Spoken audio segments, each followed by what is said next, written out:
Farmer ngayon, para sa lahat na rin ang edad. Trending sa social media ang mga Gen Z at millennial farmer na ito na tunay na kahanga-hanga. Una na riyan ang 23 taong gulang na si Edwin Gonzalez Jr. mula sa Norala, South Cotabato, isang Gen Z farmer na patunay na hindi palaos ang agrikultura, bagkus ito ay isang makabagong oportunidad.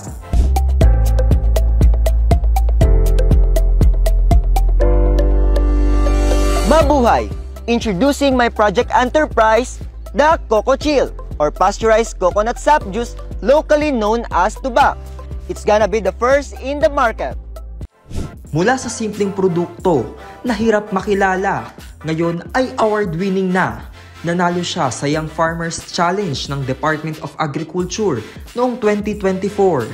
Sa tulong din ng DA, lumobo ang produksyon ng kanyang produkto mula sa 2 hanggang 500 bottles na kada buwan.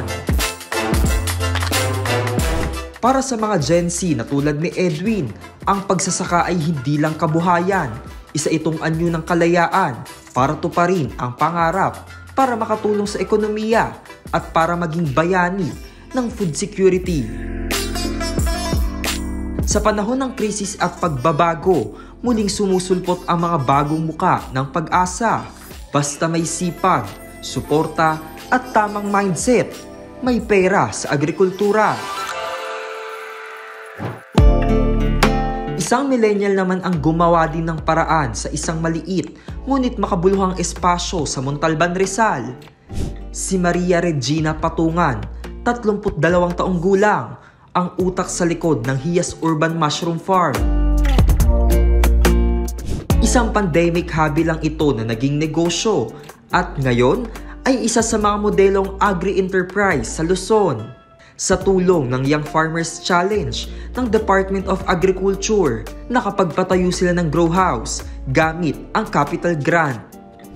Mula sa sariwang kabute, nag-e-evolve ang kanilang produkto to vegan bagoong, atsara, pulboron, chicharon, crackers at lahat ng ito ay gawa sa kabute. Pero hindi lang negosyo ang layunin ni Regina. Sa tulong ng LGU Livelihood Centers, nagtuturo sila ng mushroom farming sa mga marginalized group, kabilang ang PDLs, solo parent at IPS.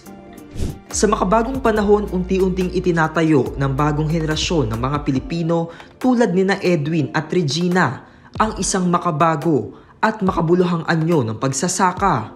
Isang uri ng farming na hindi lang nakatuon sa ani at kita, kundi sa kaunlaran ng komunidad, kalikasan at kinabukasan ng bansa.